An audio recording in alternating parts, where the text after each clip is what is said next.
You need one more Democratic vote. Senator Kyrsten Sinema. Well, we did have a nice conversation, and we're exchanging papers back and forth to make sure we understand everything and she understands where we're coming from. Well, one day later, there is revealing new reporting on what Senator Kyrsten Sinema may ask for before signing on to the Democrats' big climate, healthcare, and tax bill. According to Politico, she wants to nix language narrowing the so-called carried interest loophole. That cutting that provision would axe $14 billion of the bill's $739 billion in projected revenue. It would also hook up the private equity industry. And she would like roughly $5 billion in drought resiliency funding added to the legislation. Back with us to talk about that and much more, California Congresswoman Katie Porter.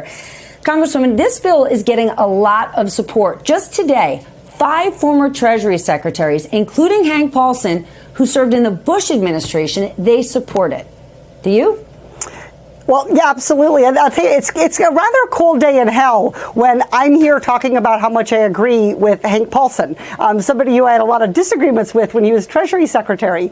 But this bill really does put the pieces together, both on the revenue side and on the spending side, in a way that is very thoughtful and very balanced. It's going to make investments in climate change and energy security and in healthcare. It's going to raise revenue by creating a more fair tax code, and it's going to bring down the deficit. So it is a much more streamlined bill than what we've been talking about in the past, but it's no less important in its scope for our economic future.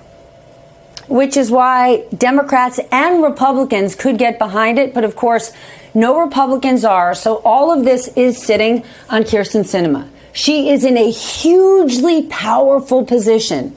Yet the one thing she's asking for while she is in the catbird seat is to leave the carried interest loophole alone.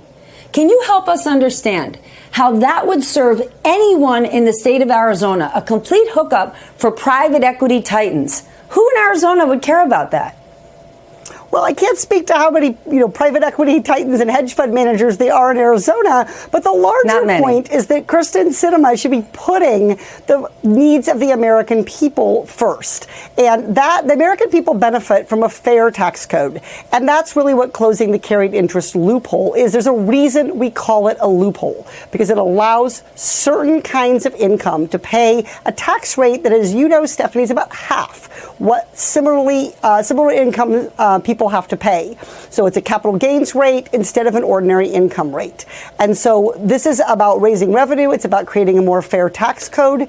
And I'm hopeful that Sinema is making some noises here, but that she has not dug in on this because this is absolutely a wrong-headed position. And I had the bill for the last 2 Congresses to close the carried interest loophole in the House. And it is a tremendously important thing to deliver tax fairness for the American people. Do you have any reason to believe that it's just noises on her part and she will actually get behind it? Or it's just a hope? What we've seen so far is reporting. We haven't actually seen, to the best of my knowledge, a statement from Senator Sinema. So I'm hopeful that these conversations are occurring, that she's going to come around. And look, she's asked for more funding for droughts, $5 billion, as you mentioned, and we're going to have to pay for that somewhere. Joe Manchin has made clear that we're going to pay for things in this bill. This bill is going to reduce the deficit. It is going to be a balanced approach. So if she wants to do that drought funding, which as a Californian, I definitely support addressing that, then she can't, at the same time that she wants more spending on her priorities, be asking us to lose on the revenue side. That's the wrong direction to be heading in. Let's talk primaries. Last night, voters in Kansas overwhelmingly showed up and voted to protect abortion access in their state. What message are voters sending, and how are Democrats going to use that message as we go into November?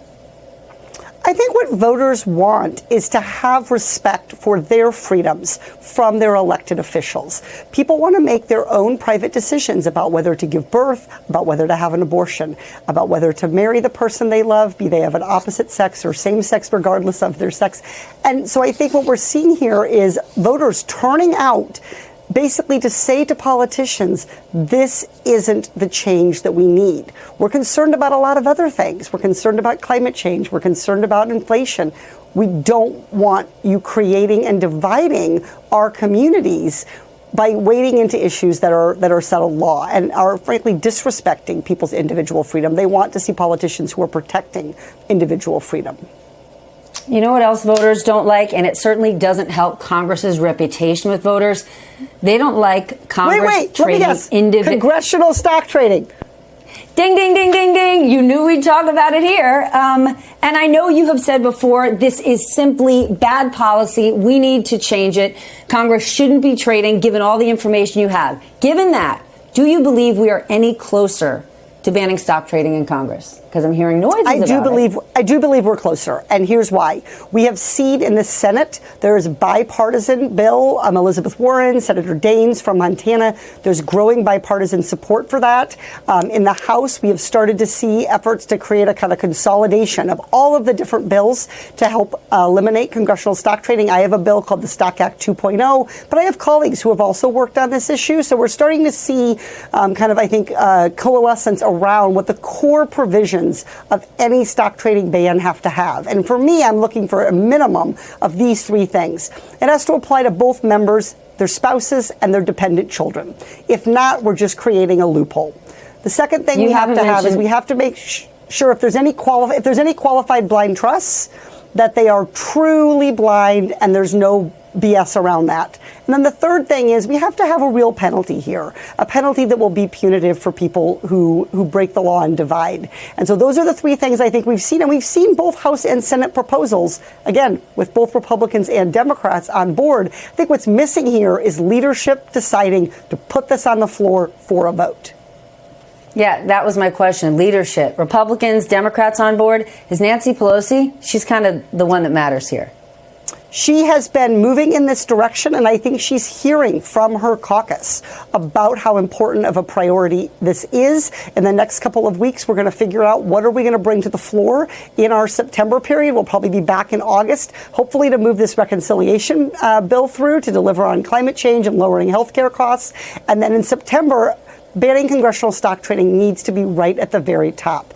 It is simply wrong to ask people to send you back to Washington if they don't have trust in you. And we have to earn that trust by putting policies in place that address the perceptions and the potential realities of corruption. And so I do think Speaker Pelosi is a very effective leader at listening to what her caucus wants. And I think that she is getting a very strong message across the caucus that this needs to move forward.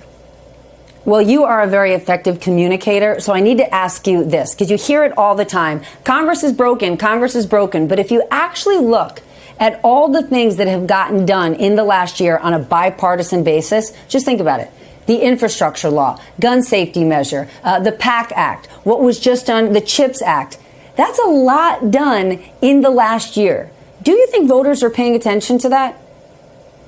I think voters are paying attention to some of that. We're seeing people who are like, wow, they're widening that road, they're building that bridge. But I think one of the problems Congress has is and it's a problem a lot of us share, is a procrastination problem. So all of the things that you've mentioned have really been moved most of them have been moved in the last few months, infrastructure a little bit before that. So I think this reconciliation package is going to really help kind of underline for voters that we have addressed not just a couple issues really well, like infrastructure and gun violence, but we've addressed all of the core issues, including our environment and climate policy, tax policy, deficit. So I think this reconciliation bill, its size and its scope, is really going to help us highlight all of those other accomplishments. Most people don't care about politics or government, but they want the government to work for them, and they like their lives to be better, smarter, and safer. Katie Porter, always good to see you, Congresswoman from the great state of California. Thanks for joining me.